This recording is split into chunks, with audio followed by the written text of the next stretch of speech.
اب کیونکہ بات نماز کی ہو رہی ہے تو ایک اور بات جو ہے وہ ذرا کلیریفائی تھوڑا سا کر دیجئے. یہ فرمائیے کہ نمازوں میں نے کسی کو نماز کی، میں اپنی مثال دیتا ہوں، میں نماز میں اگر کمزور ہوں، میں نہیں پڑھتا یا وقت نہیں ہے یا جوتے اتارنے پڑتے ہیں، تو دو مسئلے سب سے زیادہ آتے ہیں. ایک کہ میں اتنے لمبے ٹائم کے لیے آفس سے آف نہیں ہو سکتا، تو کیا اگر میں صرف فرض پڑھ لوں تو کیا یہ ٹھیک ہوگا؟ اور دوسری بات یہ کہ میں صبح غسل کر کے نہا کے وضو کر کے گھر سے نکلا ہوں، تو میں کیا اپنی جرابوں میں مسح کر سکتا ہوں؟ جی جرابوں میں مسح کر سکتے ہیں. یہ پبلک میں جو مشہور ہے کہ صرف چمڑے کے موضوع پر کیا جائے، اتنا ظلم کرتے ہیں.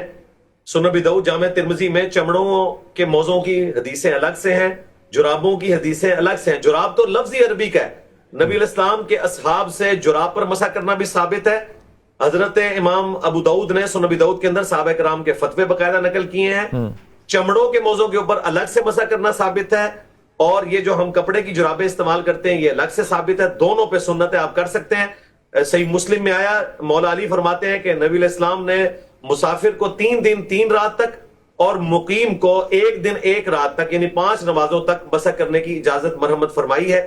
تو آپ نمازوں کو جمع بھی کر سکتے ہیں، اور آپ چاہیں تو بوٹوں میں بھی نماز پڑھ سکتے ہیں. اگر بوٹ گندے نہیں ہوئے ہوئے ہیں، تلوے کے نیچے اگر گندگی نہیں، گندگی سے مراد جو فزیکل نجاست ہے، مٹی لگنے سے گندا نہیں ہوتا. نبی علیہ السلام نے جوتیوں سمیت نماز بھی پڑھی ہے، صحیح بخاری میں آتا ہے. تو یہ اتنی دین کے اندر آسانیاں موجود ہیں، آپ ان آسانیوں کو اویل کر سکتے ہیں. بس جلدی سے ایک آخری جواب دے دیجیے گا کہ وہ جو فرض نماز کا بھی میں بتا دوں ساتھ ہی جی کہ فرض نماز عام حالت میں بھی فرض نماز پڑھ لینا کافی ہے. بخاری مسلم میں 2 حدیث موجود ہیں.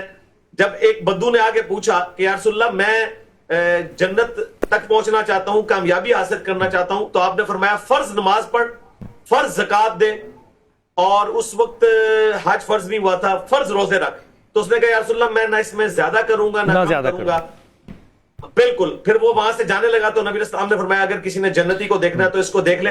اور دیکھیں امت مانتی ہے کہ فرض روزوں کے علاوہ باقی نفلی روزے رکھنا ضروری نہیں ہے، فرض زکوٰۃ کے علاوہ باقی نفلی زکوٰۃ دینا ضروری نہیں ہے. لیکن فرض نماز کے ساتھ انہوں نے 17 رکعتیں عشاء کی خالی 17 ہی بنا دی ہیں، حالانکہ 4 فرض ہیں عشاء کے، 2 فجر کے، 4 ظہر، 4 عصر، 3 مغرب، 4 عشاء. بقیہ کے نفلن ہیں.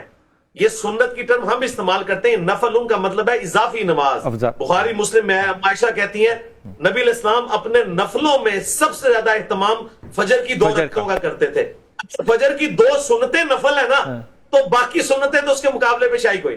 کیا بات ہے انجینئر، آپ نے بہت سے دل کے بوجھ جو ہیں وہ ہلکے کر دیے. سلامت رہیے، انشاءاللہ تعالیٰ آپ سے بات ہوگی. جناب لیں گے چھوٹا سا وقفہ اور آئیں گے ابھی واپس.